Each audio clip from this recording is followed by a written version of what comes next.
Ce programme vous est offert par UBA, Africa's Global Bank.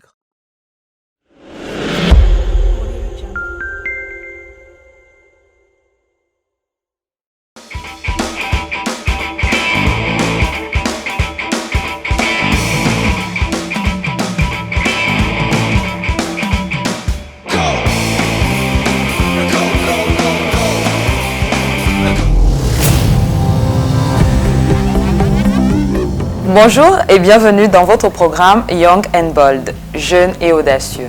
Formation, emploi, carrière, développement durable, entrepreneurship, innovation, une émission qui met en lumière les jeunes Camerounais qui ont réussi à se démarquer dans le monde de l'emploi.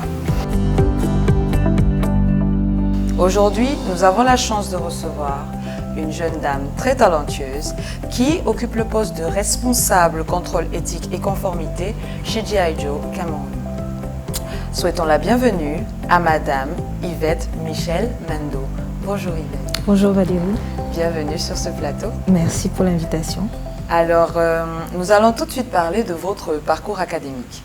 Vous avez été au Collège Liberman à Douala de la 6e en terminale. Vous avez obtenu votre baccalauréat B qui aujourd'hui s'appelle baccalauréat ES économique et social. Par la suite, vous êtes allé en France où vous avez obtenu un BTS en commerce international au lycée Félix Faure de Beauvais. C'était en 2002. Vous êtes également titulaire d'un diplôme d'études supérieures de commerce obtenu cette fois à l'ESC, École supérieure de commerce de Grenoble. Et vous avez rajouté à tout cela un master en audit et contrôle de gestion. Et cette fois-là, nous étions à Marne-la-Vallée. Ma première question sera, avez-vous toujours été certaine de vos choix de formation? Absolument pas. Ah oui? Non. Je pense que mes choix de formation ont été dictés en réalité par mes parents parce que mon ambition personnelle était d'être écrivain. Je rêvais d'être le prochain prix Pulitzer. Mais pour mes parents, en fait, écrivain n'était pas un métier. Donc, ils ont plus ou moins fait les choix à ma place.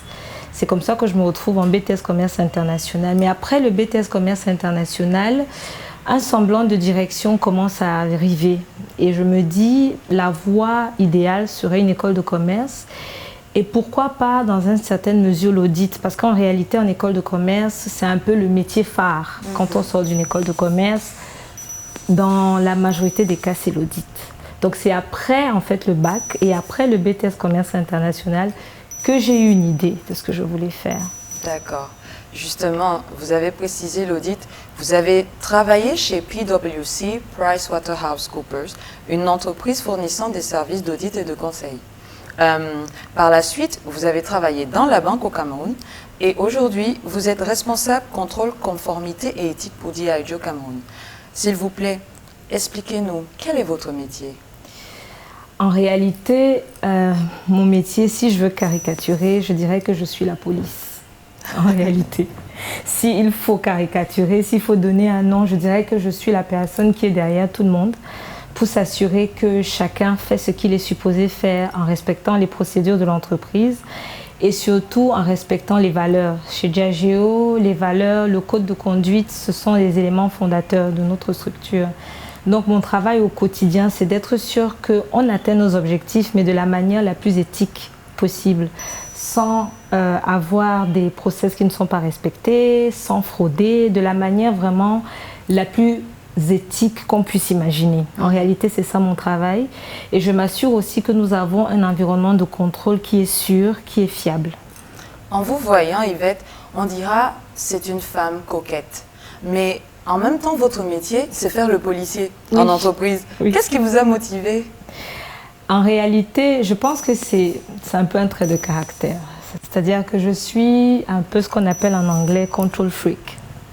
Ça veut dire que je fais partie de ces gens qui aiment mettre les choses dans les boxes. J'aime l'ordre. Et donc je pense que c'est un peu une seconde nature pour moi que de faire la police. Ça veut dire que de manière spontanée, c'est-à-dire que je me suis dirigée vers ces fonctions-là et je ne fais que grandir dans ces métiers-là. C'est vrai que la caricature, c'est la police, mais je ne fais pas que la police. J'ai aussi un rôle d'accompagnement et de conseil. Parce que ce que je réalise dans mon métier, c'est que beaucoup de gens ne commettent pas des erreurs forcément parce qu'ils veulent, mais quelquefois c'est parce qu'ils ne savent pas, tout simplement. Donc j'ai ce rôle aussi d'accompagner, de m'assurer que la personne qui a un poste comprend en réalité qu'est-ce qu'on attend d'elle exactement et quel est le cadre dans lequel elle doit évoluer. Donc au-delà du rôle de policier, j'ai aussi ce rôle de soutien, de support pour chaque fonction. Très bien. J'aimerais que nous retournions un peu dans votre jeunesse. Est-ce que vous avez, au cours de votre évolution, eu un regard particulier vers une personne que vous considériez comme un exemple et vous vous disiez « non, je ressemble à telle ou telle personne » ? Bon, est-ce que je vais dire une personne particulière? Bon, je dirais que pour moi, j'ai grandi dans un environnement avec beaucoup de femmes fortes. Beaucoup de femmes qui ont fait des carrières, qui ont eu des postes de responsabilité dans des entreprises. Et ce sont des tantes, ce sont des amies de la famille. Et je me suis toujours dit, demain, après-demain, j'aimerais aussi être une femme forte. J'aimerais aussi être une femme qui a des responsabilités. J'aimerais être une femme qui a le meilleur des deux mondes. C'est-à-dire que j'ai la super vie de famille et j'ai aussi la super carrière professionnelle. Donc j'ai grandi un peu avec cette vision, que ce soit ma mère ou mes tantes ou bien les amis de mes parents. C'est un peu toutes ces personnes-là qui m'ont inspirée et qui ont constitué en fait mon système de support. Dans votre carrière, pour être au niveau où vous êtes aujourd'hui, avez-vous eu besoin d'un mentor ou dirions-nous que vous vous êtes un peu faite toute seule? Je pense que c'est un peu prétentieux de dire qu'on peut se faire toute seule. Ce ne sont peut-être pas des mentors, mais ce sont des personnes qui sont là pour vous accompagner. Ce sont des personnes qui sont là pour vous conseiller. Donc j'ai eu des amis qui étaient un peu plus âgés, qui m'ont conseillé dans les choix de carrière, dans les choix même d'entreprise. Donc je ne dirais pas que ce sont des mentors dans le sens pur du terme, mais ce sont des personnes qui m'ont aidé en fait à me façonner. C'est-à-dire qu'au quotidien, qui jusqu'aujourd'hui en réalité, même quand j'ai une décision, quand j'ai un challenge professionnel, je les appelle mon backup. C'est-à-dire que je peux les appeler pour dire j'ai cette situation, voilà ce que je compte faire, qu'est-ce que tu penses? Donc ce sont des professeurs aussi que j'ai eus aussi bien quand j'étais en école de commerce à Grenoble qu'à Marne-la-Vallée, avec qui de temps en temps il y a quand même toujours ces échanges. Alors, lorsqu'on entend votre histoire, on se dit, vous avez eu la chance d'avoir justement, d'être entouré de ces personnes-là, vous avez utilisé le terme support system. Mais maintenant, est-ce que vous avez eu à un moment donné de votre parcours des difficultés? Si oui, de quel type de difficultés s'agissait-il? Oui, bien sûr, bien sûr. J'ai eu des difficultés, j'ai eu des challenges, j'ai connu des échecs professionnels. Ah oui? C'est-à-dire que je me suis retrouvée sans emploi. Non. Si, si. Si, ça m'est arrivé de perdre mon travail, d'être licenciée, c'est-à-dire d'arriver dans une entreprise et puis il y a un plan de licenciement et je me retrouve dans le plan de licenciement, ce qui pour moi a été une gifle parce que je me retrouve à l'étranger. Je viens de perdre mon emploi, je n'ai pas ma famille, je n'ai pas vraiment quelqu'un que je peux appeler pour dire est-ce que je peux venir habiter chez toi pendant un temps. Donc ce sont des situations qui vous font un peu retomber sur terre. Parce que quand on est jeune, on a un très bon travail, on gagne bien sa vie, on vit un peu à 100 à l'heure. C'est-à-dire qu'on n'a pas vraiment de projet d'avenir, on vit au jour le jour. Mais quand une situation comme celle-là se produit, on fait pause. Et on dit OK. Je crois savoir que vous êtes mère. Oui. Est-ce qu'à ce moment-là, vous aviez déjà des enfants? Non, je n'avais pas d'enfants à ce moment-là. Mais en fait, mon deuxième challenge vient de ça justement. C'est qu'une autre difficulté que j'ai eue, mais je n'appellerais pas ça une difficulté, mais un défi, c'est que j'ai dû laisser mon fils de 6 mois à mes parents, à Yaoundé, pour venir travailler à Douala. Donc je pense que toute femme peut imaginer le déchirement que ça a été pour moi de me dire ok, je laisse mon fils de 6 mois, oui, c'est fort ça, je l'ai laissé et je suis venue travailler. Je peux vous assurer que le voyage de Yaoundé à Douala, ça a été le plus long voyage de ma vie. J'ai pleuré de l'agence de voyage à Douala jusqu'à chez moi, j'étais en larmes parce que j'avais l'impression d'être une mauvaise mère, de l'abandonner. Mais je sais que c'était pour la bonne cause. C'est-à-dire qu'en tant que mère célibataire, parfois, ce sont des choix qu'il faut faire. Parce qu'en même temps, je veux offrir le meilleur à mon fils.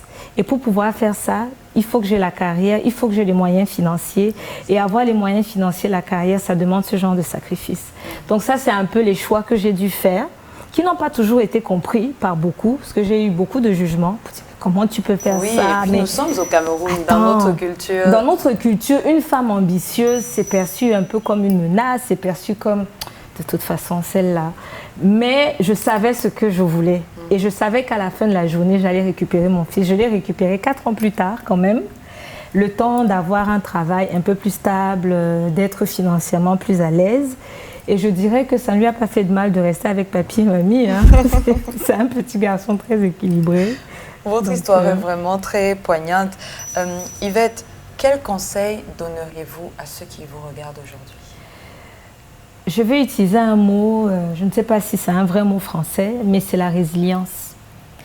La résilience, c'est cette aptitude en fait à absorber les coups de la vie et à rebondir. Parce qu'au cours de mon parcours, aussi bien professionnel que personnel, j'ai vraiment eu des situations où je me suis dit, je suis vraiment seule au monde. C'est-à-dire des vrais moments de solitude, des vrais moments de questionnement, de remise en cause pour dire, est-ce que je fais le bon choix? Est-ce que je prends la bonne décision? Mais ce que je dirais aux jeunes, c'est que ces moments-là sont tout à fait légitimes. Et c'est même important. Dans la vie, il faut parfois faire une pause pour faire une évaluation, pour dire, ok, voici ce que je voulais faire, voici ce qui est en train d'arriver. Ce n'est pas tout à fait ce que j'avais prévu, mais comment je fais pour réévaluer ma perspective? Comment est-ce que je fais pour me remettre en chemin? Le deuxième conseil que je dirais, c'est que l'échec fait partie de la vie. Échouer, c'est normal. La première fois qu'on échoue, c'est vraiment une gifle. Mais ce qu'il faut retenir, c'est la leçon. C'est de comprendre pourquoi est-ce que j'ai échoué cette fois-là et comment est-ce que je vais faire pour ne plus échouer en réalité. Comment est-ce que je vais faire pour ne plus me retrouver dans cette situation? Et la troisième chose que je vais dire, c'est qu'il ne faut pas hésiter à dire « je ne peux pas » ou bien « je ne sais pas ». Alors qu'on est très ambitieux. Alors qu'on est ambitieux, alors qu'on a envie de conquérir le monde, il faut savoir dire parfois « ça tu sais faire, non, je ne sais pas ». Ça tu peux faire, non, je ne peux pas. C'est ça aussi l'honnêteté dans le travail, c'est qu'on ne peut pas savoir tout faire, on ne peut pas, malgré la volonté que j'ai d'être superwoman, il y a des fois où je dis simplement je ne peux pas. Est-ce que tu penses que tu peux délivrer tel projet dans tel délai? Non, je ne peux pas. Et c'est ok de dire que je ne peux pas. Ça ne sert à rien de dire je peux pour venir quelque temps après dire ah en fait finalement je ne peux pas. Donc c'est mieux. Donc c'est ce que je dirais, il faut être honnête. En réalité, il faut accepter de reconnaître que des fois, on n'est pas toujours 100% au top. Voilà, une superwoman qui vous conseille de parfois reconnaître vos limites. Et c'est à ce moment que nous allons introduire la rubrique qui suit, à savoir la Minute RH. Notre experte en ressources humaines répondra à la question du jour, comment obtenir des formations de recyclage de son employeur. La Minute RH, c'est tout de suite. Bienvenue à la Minute RH, je suis Lydie Chantal et aujourd'hui nous allons parler d'un thème qui intéresse beaucoup les travailleurs, c'est la formation. Nous aspirons tous à avoir de nouvelles connaissances et de nouvelles compétences et nous souhaitons nous faire former par notre employeur. Comment faire pour que notre employeur puisse nous accompagner? Ce que vous devez savoir à l'avance, c'est que la formation c'est une obligation de chaque employeur. Chaque employeur doit former son personnel, déjà pour le rendre plus compétent, mais également parce que c'est la législation qui l'impose. Maintenant, si vous voulez vous former par votre propre initiative, qu'est-ce que vous deviez faire? Je vais vous donner quelques conseils. La première chose à savoir, c'est de définir les modalités de votre formation. Votre formation va durer combien de temps? Est-ce que vous voulez être formé pendant les heures de travail? Est-ce que vous voulez être formé pendant que vous êtes en congé? Et la réponse à ces questions avant de vous lancer. Ensuite, cherchez à faire des formations qui cadrent avec votre poste. Recherchez des formations qui vont en droite ligne avec les objectifs de votre société, de votre entreprise. Parce que ce que les entreprises veulent savoir aujourd'hui, c'est qu'est-ce que votre formation va les apporter à la fin. Qu'est-ce qu'elles gagnent en vous envoyant vous former pour une formation personnelle. La troisième chose que vous deviez faire, c'est chercher un organisme de formation qui va vous aider à glaner sur le marché toutes les informations qui sont nécessaires pour votre formation. Ensuite, recherchez l'appui de votre service RH parce que si vous avez leur appui, ça va vous aider à obtenir l'accord de votre employeur parce que eux ils savent quels sont les plannings de formation, ils savent quels sont les budgets, qu'est-ce qui est faisable, qu'est-ce qui n'est pas faisable. Donc si vous avez leur appui, ça va faciliter l'accord auprès de votre employeur. Et enfin, quand vous avez ces informations-là, cherchez le bon moment pour aller demander l'accord de votre employeur. Généralement, ça peut être avant la fin du nouvel exercice budgétaire et tout. Donc, choisissez un bon moment pour demander une validation, un accompagnement financier pour votre formation.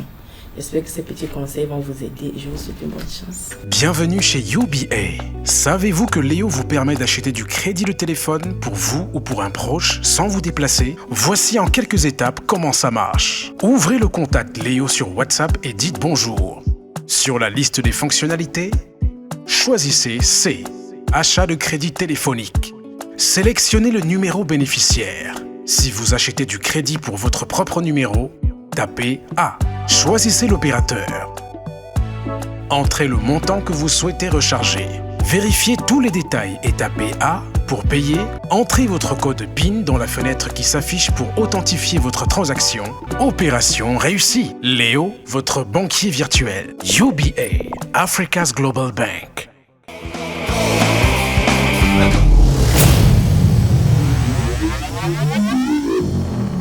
Nous sommes de retour sur notre plateau. C'était la Minute RH et notre experte répondait à la question du jour, à savoir comment obtenir des formations de recyclage de la part de son employeur. Nous sommes aujourd'hui accompagnés d'une superwoman. Elle s'appelle Madame Yvette Michel Mendo, responsable contrôle conformité et éthique pour G.I. Joe Cameroun. Et justement, vous faites partie de ceux qui conseillerait les autres en entreprise. Vous avez précisé un peu plus tôt dans l'émission que vous n'êtes pas que l'aspect répressif. Absolument. Donc, quel conseil est-ce que vous pourriez donner à ceux qui, justement, espèrent obtenir une formation de la part de leur employeur? Le premier conseil qui, je pense, pour moi, le plus important, c'est que ça ne s'improvise pas. Ça veut dire que lorsqu'on veut avoir cette discussion avec son employeur, il faut avoir fait ses recherches. Parce que ce que l'employeur veut voir, c'est quelle est la valeur ajoutée de cette formation pour lui. Ça veut dire que si aujourd'hui je suis control and compliance, mais je veux faire une formation en finance, il faudrait que je puisse démontrer à mon employeur que les nouvelles compétences que j'aurai en finance vont peut-être m'aider à mieux percevoir les contrôles d'un point de vue financier. Donc c'est en réalité mettre en évidence la valeur ajoutée que ça aura pour l'employeur, pas seulement pour la personne qui veut, mais surtout le gain que l'entreprise a tiré de cette formation. Pour moi, c'est la clé de voûte pour ce genre de conversation. D'accord, d'accord. J'espère que vous retenez bien, chers spectateurs. Concernant votre carrière, Yvette, quel nouveau challenge ou objectif avez-vous? Oh, j'en ai plein. J'en ai plein. Parce que je pense qu'on n'a jamais fini d'apprendre. En réalité, on a toujours quelque chose de nouveau, une nouvelle compétence qu'on peut acquérir. Donc la prochaine étape pour moi, c'est de passer 1 ou 2 certifications. Ah, vous retournerez vous former? Oui, absolument. Je retourne me former, je retourne à l'école, comme on dit, pour passer mes certifications. Et je pense que ma prochaine étape, en termes de perspective professionnelle, c'est un rôle régional, c'est-à-dire qu'un rôle qui ne serait plus limité uniquement au Cameroun, mais un rôle qui serait un peu plus ouvert, que ce soit sous la sous-région, que ce soit sur d'autres pays d'Afrique. Idéalement, je voudrais rester sur le continent. Donc, nous parvenons presque à la fin de notre émission. Merci de nous avoir accordé votre temps aujourd'hui. Mais avant de vous dire au revoir, que pourrions-nous vous souhaiter de plus? Vous pouvez me souhaiter d'avoir encore plus de résilience, parce que ça c'est très important, et de continuer à faire ce qui est correct en réalité, parce que faire la bonne chose dans notre contexte, c'est parfois un challenge. Donc me souhaiter de continuer à garder mes valeurs éthiques et morales, parce que je pense que c'est ça qui va me permettre d'atteindre le niveau supérieur dans ma carrière et dans ma vie personnelle. Alors, on vous le souhaite. Okay, merci. On vous souhaite le meilleur du monde.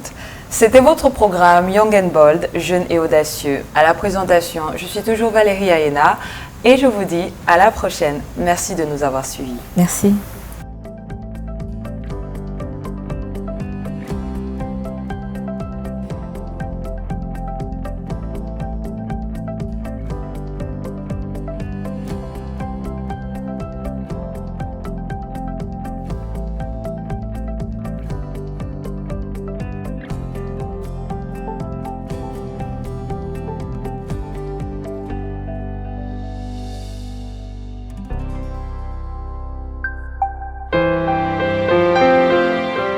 Ce programme vous était offert par UBA, Africa's Global Bank.